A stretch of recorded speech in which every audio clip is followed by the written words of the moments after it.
Students, आइए आज हम कुछ कंस्ट्रेंट कमांड्स कर लेते हैं। किस तरह से कंस्ट्रेंट्स लगाए जाते हैं टेबल के ऊपर। तो कंस्ट्रेंट्स मैंने आपको जब डेटाबेस कॉन्सेप्ट्स पढ़ाए थे तो उसमें बताया था। नॉट नल कंस्ट्रेंट होता है, डिफ़ॉल्ट कंस्ट्रेंट होता है, प्राइमरी की कंस्ट्रेंट, फॉरेन की कंस्ट्रेंट, चेक कंस्ट्रेंट, है ना। तो ये सब यूनिक कंस्ट्रेंट, ये सब हम आपको टेबल पे आज लगा के मैं दिखाती हूँ। फाइन। तो मैं एक ही टेबल में आपको ये सारे के सारे जो कंस्ट्रेंट्स हैं वो लगा के बताऊंगी। तो देखते जाइए आप। सबसे पहले हम क्रिएट टेबल कमांड लिखेंगे। क्रिएट टेबल, ये DDL कमांड है। फाइन। डेटा डेफिनेशन कमांड है। क्रिएट टेबल, टेबल का नाम देंगे हम। हमने नाम दे दिया, इसको हम नाम दे देते हैं स्टूडेंट 2, या पर्सन नाम देते हैं इसको। टेबल का नाम देते हैं पर्सन्स। पर्सन्स के बारे में हम इंफॉर्मेशन इकट्ठी कर रहे हैं इसमें। तो सबसे पहले मैंने दे दिया आईडी, ये इंटीजर टाइप का होगा। अब यहाँ पर मैं चाहती हूँ कि आईडी जब कोई यूज़र भरे तो ये खाली नहीं होना चाहिए, खाली ना छोड़े। आईडी जो है वेरी वेरी इंपॉर्टेंट। तो यहाँ पर मैं इसको कंस्टेंट दे रही हूँ नॉट नल, नॉट नल। ठीक है, ओके। हम नेम दे देते हैं, इसकी टाइप बता देते हैं। varchar 25 मैंने यहाँ पे लिख दिया। ये भी मैं नॉट नल दे देती हूँ, not null.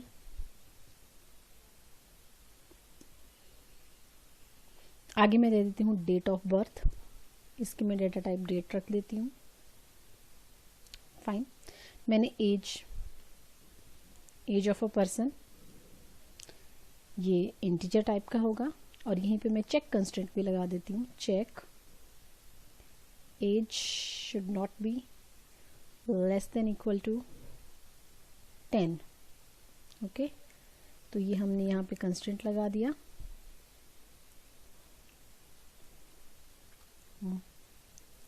Then city, data type varchar 30, यहाँ भी मैं कंस्ट्रेंट लगा देती हूँ यूनिक, मतलब सिटी का नेम रिपीट नहीं होना चाहिए, ये यूनिक वैल्यूज़ होनी चाहिए। फाइन। चलिए, इतना टेबल काफ़ी है इसके लिए। और लास्ट में मैं यहाँ मेंशन कर दूँगी कि मेरी प्राइमरी की क्या है। तो लास्ट में लिखा जाता है जो भी आपको प्राइमरी की रखनी है अपनी। प्राइमरी की मैंने आईडी को रखना है, तो मैं यहाँ पर प्राइमरी की और ब्रैकेट के अंदर लिख दूँगी आईडी। आईडी दिया है मैंने यहाँ पे। फाइन। तो ये हमारा टेबल जो है, हमने आईडी दिया, इंटीजर टाइप का, नेम। तो देखिए यहाँ पर मैंने 4 कंस्टेंट्स को यूज़ कर लिया। नॉट नल को, यूनिक को, चेक को, ठीक है, और प्राइमरी की हमने इस टेबल पे लगा दी। तो देखिए टेबल हमारी क्रिएट हो गई। डिस्क्रिप्शन देख लेते हैं इसकी। डिस्क्रिप्शन पर्सन्स,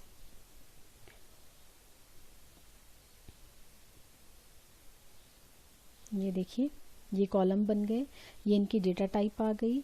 कहाँ पर नल वैल्यूज़ होनी चाहिए, कहाँ पे नहीं होनी चाहिए, वो आ गया। कीज़ कौन कौन सी हैं, एक तो प्राइमरी की है और एक यूनिक की हमने लगाई है इस पर, मतलब यूनिक वैल्यूज़ होनी चाहिए। देखिए स्टूडेंट्स, ऐसे तो आईडी भी यूनिक ही होना चाहिए। आईडी जब हम डाल रहे हैं तो यूनिक वैल्यूज़ ही होनी चाहिए, लेकिन यहाँ अलग से मेंशन करने की ज़रूरत नहीं है, क्योंकि अगर मैं प्राइमरी की को ही अगर हम यूनिक बना रहे हैं तो अगर हम प्राइमरी की को ही यूनिक अगर हम आईडी को ही प्राइमरी की बना रहे हैं तो यूनिक ऑटोमेटिकली प्राइमरी की के अंदर ही डिफाइंड होता है। तो अलग से यूनिक लिखने की इसको ज़रूरत नहीं है। ये यूनिक एंड डुप्लीकेट एंट्रीज नहीं लेगा, ये यूनिक एंट्रीज को ही एक्सेप्ट करेगा। फाइन। तो अब मैं आपको बताती हूँ कि फॉरेन की। अब देखिए एक टेबल बन गई है, इंसर्ट इनटू स्टेटमेंट यूज़ करके आप इसमें डेटा फिल कर सकते हैं। फाइन। अब हम देखते हैं फॉरेन की। अब देखिए स्टूडेंट्स, मैं आपको कस्टमर टेबल दिखाती हूँ जो ऑलरेडी इसके अंदर बनी हुई है। सेलेक्ट स्टार्ट फ्रॉम कस्टमर्स, ये देखिए ये इसके अंदर टेबल बनी हुई है। CID customer name, address, city, postal code, country, ये इसके कॉलम्स हैं। इसकी मैं आपको डिस्क्रिप्शन दिखा देती हूँ कस्टमर्स की। ये देखिए यहाँ पर CID जो है वो प्राइमरी की है, ये ध्यान रखने वाली बात है, प्राइमरी की, क्योंकि मैं अभी आपको फॉरेन की का कॉन्सेप्ट बताने जा रही हूँ, है ना। तो उसमें हम कस्टमर्स टेबल को भी यूज करेंगे। अब मैं एक नई टेबल बनाऊंगी। देखिए फॉरेन की का कॉन्सेप्ट आपको पता है कि जिस की को हम फॉरेन की बनाते हैं किसी भी टेबल में, वो जिस टेबल को हम रेफर कर रहे हैं वहां पर वो प्राइमरी की होनी चाहिए। तो मैं पहले एक टेबल क्रिएट कर लेती हूँ जिसमें मैं CID को फॉरेन की बनाऊंगी, इस टेबल को यूज करूंगी और इसकी जो प्राइमरी की है उसको वहां पर फॉरेन की बनाऊंगी। तो मैं कर रही हूँ क्रिएट टेबल ऑर्डर्स नाम का हम टेबल ऑर्डर्स का बना हुआ है, ऑर्डर 1 करके बना देती हूँ मैं इसमें। और यहाँ पर मैं एंट्रीज रख रही हूँ। सबसे पहले मैं कर रही हूँ OID, ऑर्डर ID में इसको कर देती हूँ। ये इंटीजर टाइप का होगा, ये नॉट नल होगा, कंस्ट्रेंट भी मैं लगा रही हूँ साथ साथ, फाइन। ये ID है, फिर मैंने कर दिया ऑर्डर नंबर, O नंबर हम इसको कर देते हैं, O नंबर, ये भी इंटीजर टाइप का है और ये भी नॉट नल होगा, फाइन। उसके बाद मैंने यहाँ पर एक कॉलम में और ले लेती हूँ, चलो ये 2 ठीक है। उसके बाद मैं यहाँ पे प्राइमरी की डिफाइन कर देती हूँ। प्राइमरी की मुझे बनाना है OID को प्राइमरी की यहाँ पे, तो इस टेबल की प्राइमरी की मैंने डिफाइन कर दी। इसको थोड़ा सा नीचे ऊपर कर देती हूँ मैं, ओके। तो क्रिएट टेबल ऑर्डर्स 1, तो ऑर्डर 1 टेबल की प्राइमरी की हमने OID को रखा, जैसे कि कस्टमर टेबल में प्राइमरी की CID है, फाइन। तो अब यहाँ पर मैं फॉरेन की बना रही हूँ, FOREIGN, फॉरेन की। किसको बना रही हूँ मैं? फॉरेन की मैं बना रही हूँ CID को, इस टेबल की जो प्राइमरी की है उसको मैं यहाँ पर फॉरेन की बना रही हूँ CID। अब मेरे को टेबल का नाम भी बताना पड़ेगा कि कौन से टेबल की है, तो मैं यहाँ पर लिखूंगी कीवर्ड रेफरेंसेस। कौन से टेबल को? कस्टमर्स की जो CID कॉलम है उसको ये रेफर कर रहा है, ओके।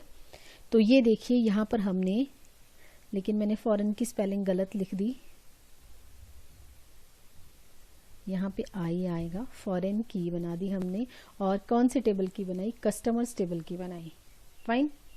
तो ये हमने कॉन्सेप्ट्स में भी पढ़ा है कि फॉरेन की जो हम बनाएंगे किसी टेबल में वो दूसरे टेबल की प्राइमरी की ही होनी चाहिए, ये कंडीशन है, ठीक है। तो इस तरह से अगर हम इस तरह से नई टेबल क्रिएट करते हैं तो दोनों टेबल्स को यूज करके हम फिर डेटा की column CID doesn't exist in table, कुछ प्रॉब्लम है,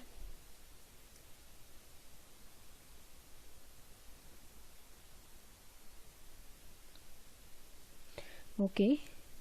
जब हम इसको क्रिएट करते हैं तो हमें यहाँ पर CID भी लेना पड़ेगा, CID कॉलम भी लेना पड़ेगा हमें, तभी तो हम इसको CID इंटीजर टाइप का, फाइन। इसको अब हम फॉरेन की बनाएंगे, रेफरेंसेस FOREIGN, फॉरेन की। I think it's okay now. देखिए कॉलम आपको इस टेबल में भी डालना पड़ेगा ये CID नाम से, है ना। लेकिन हम इसको क्या बनाएंगे, इसको हम क्या बना रहे हैं, फॉरेन की बना रहे हैं। और वो कौन सी टेबल को रेफर कर रहा है? कस्टमर्स टेबल को।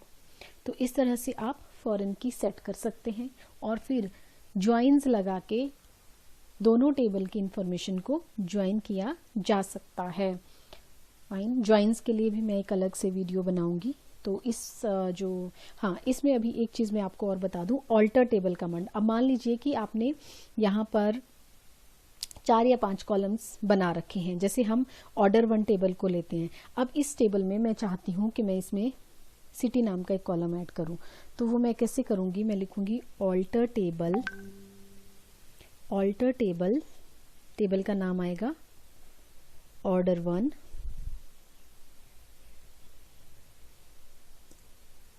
ऐड, ऐड के बाद हम लिखेंगे कॉलम का नाम, मैं सिटी ऐड करना चाहती हूँ, वेयर केयर उसको मैं टाइप देना चाहती हूँ, फाइन।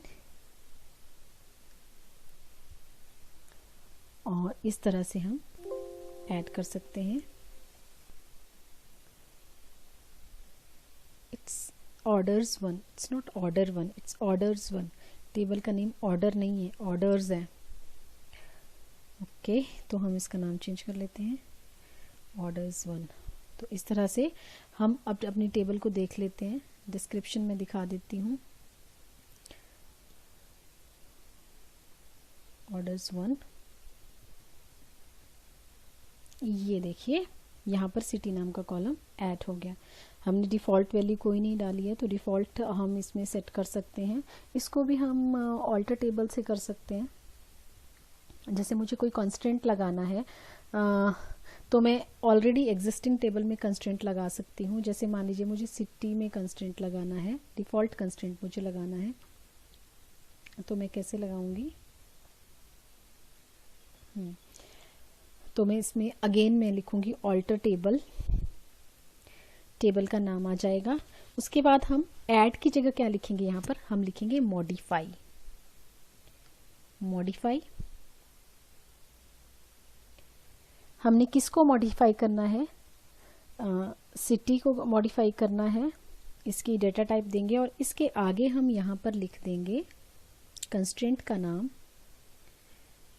डिफ़ॉल्ट कंस्ट्रेंट, और डिफ़ॉल्ट वैल्यू क्या देना चाहते हैं। मान लीजिए मैं इसमें सिटी का नाम मेंशन करना चाहती हूँ, मैंने मेंशन कर दिया DELHI, दिल्ली, कि अगर कोई वैल्यू नहीं डली है तो उसके अंदर वैल्यू जो है बाय डिफ़ॉल्ट सिटी कॉलम के अंदर दिल्ली आए, fine. Rows affected, okay, record 0, duplicate 0, warning 0, okay. तो ये क्वेरी ओके हो गई है और हमारे टेबल में हमने एक कंस्ट्रेंट लगा दिया, डिफ़ॉल्ट कंस्ट्रेंट, जिसमें कि सिटी की वैल्यू जो है बाय डिफ़ॉल्ट दिल्ली आएगी, फाइन। तो ये है, जब आप इंसर्ट करेंगे इस टेबल में उस टाइम की बात है, ये इंसर्ट करते हुए यहाँ पर डिफ़ॉल्ट वैल्यू शो होगी। तो ये है आपके कंस्ट्रेंट्स वाली कमांड्स। ओके स्टूडेंट्स, तो मिलते हैं नेक्स्ट वीडियो में। Thank you very much.